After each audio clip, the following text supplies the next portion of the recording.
Hello guys, WhatsApp सभी को नमस्कार। कैसे हैं आप सब बढ़िया ही होंगे।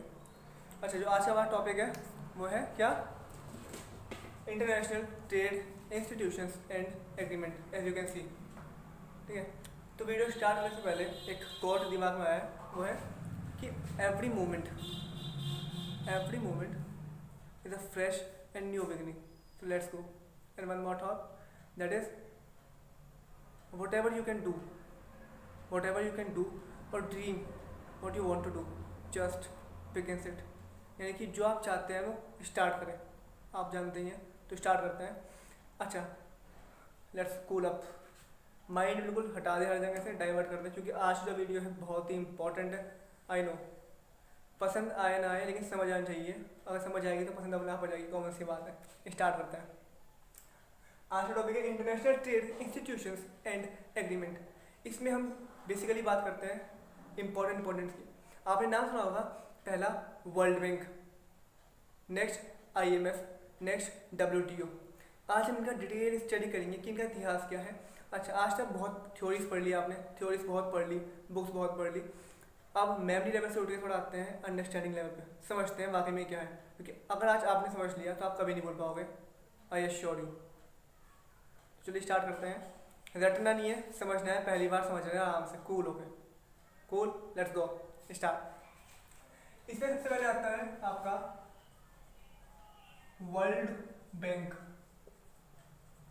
जिसको कि हम IBRD भी कहते हैं, कॉमन सी बात है। पहला। दूसरा आता है आपका IMF।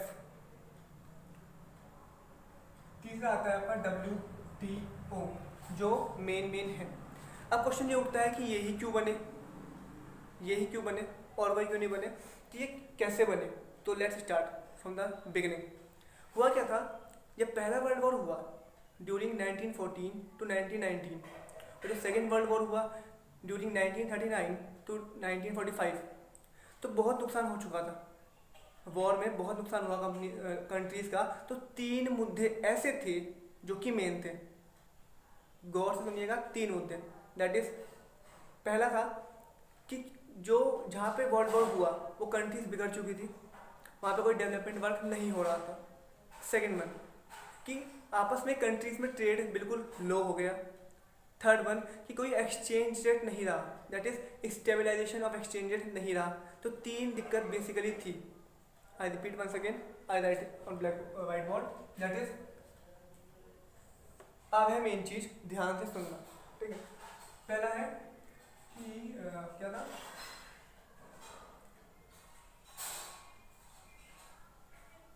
No reconstruction work and development work.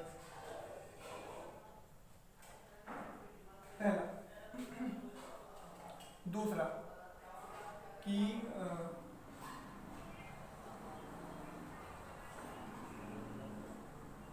Exchange rate जो है वो गिर चुका था, कुछ था ही नहीं। And next one is important one is, what is this, that 1 minute. Next one is कि जो ये सपोज ये अमेरिका है और ये चाइना है, जो आपस में ट्रेड था वो बिल्कुल खत्म हो चुका था। तो 3 चीजें बेसिकली आई हमारे पास, ये आप देख सकते हो। तो 1944 में एक कॉन्फ्रेंस हुई, कहाँ पे हुई, ब्रेटन वुड, न्यू हेमिस्फीयर। ध्यान से सुनना इस चीज को, Brayton would new hemisphere conference हुई, जिसमें कि 44 नेशंस के, 44 देशों के क्या है, रिप्रेजेंटेटिव आए हुए थे। क्यों आए हुए थे, तो उन्होंने इन चीजों पे, इन बातों पे चर्चा करी। तो चीज निकल के सोल्यूशन जो आया वो थी, 3 इंस्टीट्यूशंस निकल के आए। वो कौन कौन से थे। अच्छा, अब बात ये है कि जो 3 इंस्टीट्यूशन बताने वाला हूँ वो 2 चीज़ों के लिए आएंगे, ताकि टू स्टैब्लिश पीस, शांति, एंड नॉर्मल कैसी, यानी कि normal things in the world. तो जो रिकंस्ट्रक्शन वर्ल्ड है, इस प्रॉब्लम को देखते हुए क्या आया, IBRD। और एक चीज़ बता दूँ स्टार्ट करने से पहले कि मैं लास्ट में आपको 5 क्वेश्चन दूंगा आपका इवैल्यूएशन बेस पे, फीडबैक, ठीक है, कि आपको कितना समझ आया, कितना नहीं आया, इसे आ जाएगा, I promise you. Start. IBRD यानी कि international bank for reconstruction and development. ठीक है, रिलेट कर पा रहे हैं। नेक्स्ट वन है एक्सचेंज रेट को देखते हुए क्या सोल्यूशन निकाला, IMF international monetary fund. Next one is जब ट्रेड नहीं हो पा रहा था इसको लेके आया था ओरिजिनली ITO। ITO आया, ITO मतलब इंटरनेशनल ट्रेड ऑर्गेनाइजेशन। ठीक है, तो इन लोगों को तो मंजूरी दे दी गई लेकिन ITO को इस्टेब्लिश करने पे मंजूरी नहीं दी गई। यूएस ने एतराज़ जताया और यूएस को देखते फिर और जो कंट्रीज थी एतराज़ जताया। अब क्वेश्चन ये उठता है कि भाई वो एतराज़ क्यों जताया, क्योंकि वो आपस में जो था उस टाइम मतभेद थे। दैट्स वाई ट्रेड को फैसिलिटेट करने के लिए उनको परमिशन नहीं दी गई। तो basically in 1945 two institutions were set up, that is World Bank and IMF. I am just giving you the basic, very basic detailed knowledge of the institutions, and further we will discuss on the detail, that is IMF, ITO separately. What it is really this. Oh my god, my English. Next one is, ठीक है, ये तीनों आ गए। अच्छा, अब question ये उठता है कि ITO कन्वर्ट कैसे हुआ WTO में। जब देखा गया कि भाई ये बन गया ITO नहीं बन पा रहा है, तो जो देश 44 नेशन के जो रिप्रेजेंटेटिव थे उन्होंने क्या किया, एक फैसला लिया, एक टेम्परेरी एग्रीमेंट करते हैं। कॉमन सी बात है भाई, ट्रेड तो करना पड़ेगा, तो एक एग्रीमेंट करते हैं आपस में। उसका नाम क्या रखा, GATT, you knows better, general agreement for tariff and trade. और सब बेसिक मेन उद्देश्य ये था कि फ्री फ्लो ऑफ इकोनॉमी, पहला तो ये हो गया, एंड दूसरा is to remove all the restrictions and hurdles which are coming in the path of international trade. तो ITO WTO कैसे बना, let's take a look. ITO बना आपका तभी की तभी गेट में कन्वर्ट हुआ, और गेट कब बना आपका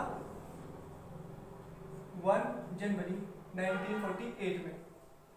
ठीक है, अच्छा आगे बताने के लिए मैं रफ करता हूँ 1 मिनट।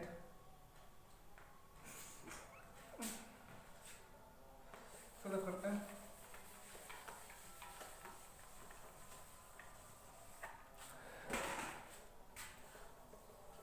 कंसिस्टेंसी बनाए रखना, छोड़ना मत। हम ये देखते हैं कि जो ये ITO है ये WTO बना कैसे। फर्स्ट ऑफ ऑल ये बना GATT, general agreement for tariff and trade. कब बना, 1 जनवरी 1948। एंड फॉर इंफॉर्मेशन ये IBRD और IMF कब बने, 1945 दिसंबर। गेट बन गया। आप जानते होंगे WTO बना कब, 1 जनवरी 1995। एक्सक्यूज मी, गेट बन गया। अब क्वेश्चन ये उठता है कि गेट WTO कैसे पहुंचा।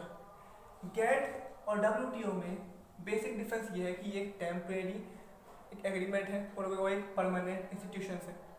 दूसरी बात, गेट जो है डील करता है गुड्स एंड सर्विसेज में, जबकि वो डील करता है goods plus services plus intellectual property rights plus all other FDIs, FPIs, FIIs across the boundaries of the countries, that is in international trade. अब क्वेश्चन सिंपल ये उठता है, भाई ये गेट जो है वो WTO में कन्वर्ट क्यों हुआ। गेट जो है वो टैरिफ जो बैरियर्स हैं, जो टैरिफ बैरियर्स हैं उनको हटा नहीं पा रहा था। कहीं ना कहीं वो इतना सशक्त, इतना काबिल, इतना स्ट्रेंथन नहीं पाया गया कि वो इन्हें हटा सके। तो इसी कई राउंड हुए, जिसमें एक राउंड लास्ट वन था, उसका नाम था Uruguay. I repeat, URUGUAY round, जो कि बहुत ही इंपॉर्टेंट है, बहुत ही कॉम्प्रिहेंसिव रहा और बहुत ही लॉन्गेस्ट रहा। दैट इज फ्रॉम 1986 टू 1984, यानी कि ये 8 साल तक ये राउंड चला। और इसमें क्या नतीजा निकल के आया कि इसको कन्वर्ट करना चाहिए गेट को WTO, वर्ल्ड ट्रेड ऑर्गेनाइजेशन में। क्यों, ताकि वो बेटर डील हो सके, टैरिफ बैरियर्स हटाया जा सके, और मैं पहले बता चुका हूँ दैट इज परमानेंट इंस्टीट्यूशंस। और इसको जो रन करता है वो इसके क्या है, मेंबर कंट्रीज। मैं आपकी इन्फॉर्मेशन के लिए बता दूं, मैं सन 2005 तक WTO के 149 कंट्रीज मेंबर रह चुके हैं और India is one of the founder member of the WTO। And IMF के 2005 में ही 191 मेंबर्स थे। ठीक है ना, आगे चलते हैं। तो समझ आ गया कैसे गेट कन्वर्ट हुआ WTO में। ठीक है, अच्छा अब बेसिक चीज़ आगे बढ़ते हैं। मैं पहले कह रहा हूँ WTO अलग से, IMF अलग से, IBRD अलग से बताऊंगा नेक्स्ट वीडियोस में। आगे चलते हैं, लेट्स रब द बोर्ड।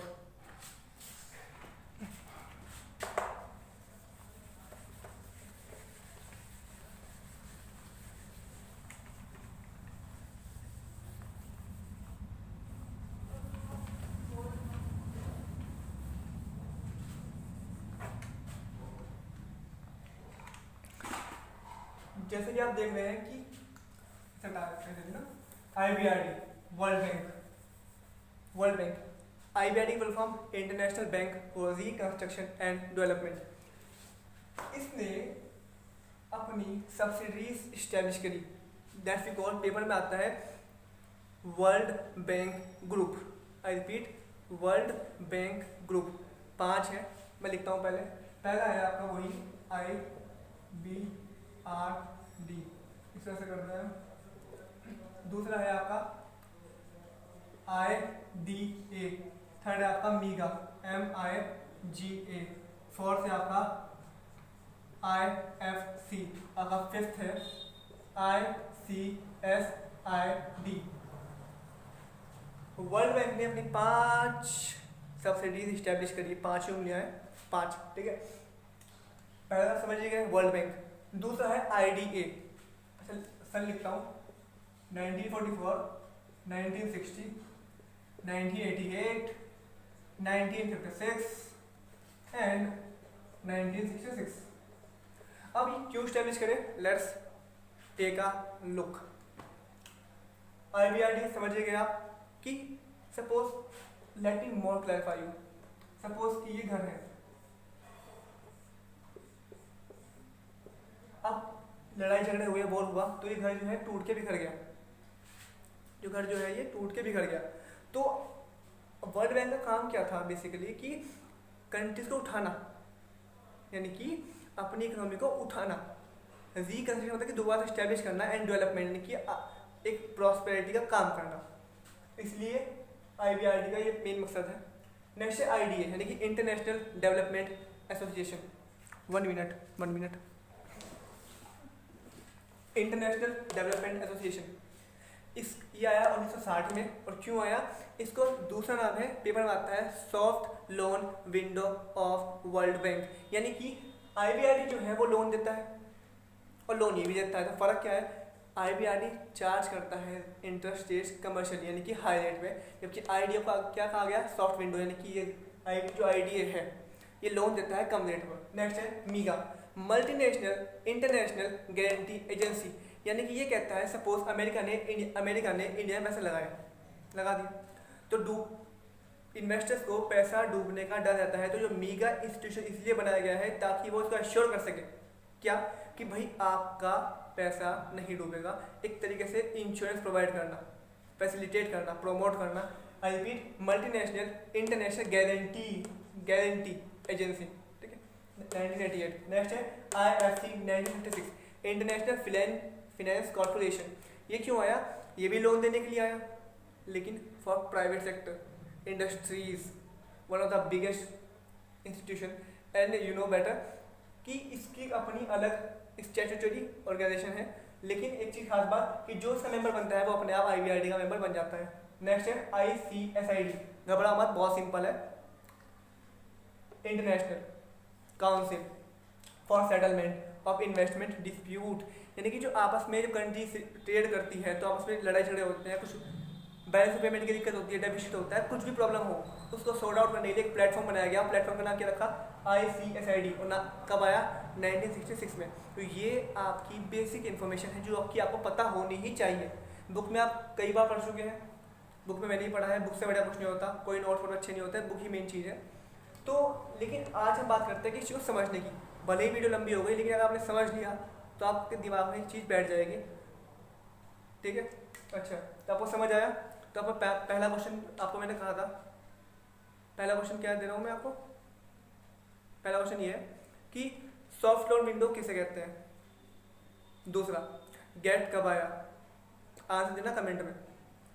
थर्ड क्वेश्चन ये है आपका, world bank group name the 5 subsidiaries. Next है कि वर्ल्ड बैंक क्यों बना। नेक्स्ट है WTO और गेट में फ़र्क क्या है। तो 5 क्वेश्चन आपके हो गए, कमेंट में बता देना, ठीक है। Thank you for liking etcetera, ठीक है। उम्मीद करता हूँ आपको पसंद आई होगी। Thank you so much. Sayonara, जल्दी मिलेंगे, बाय।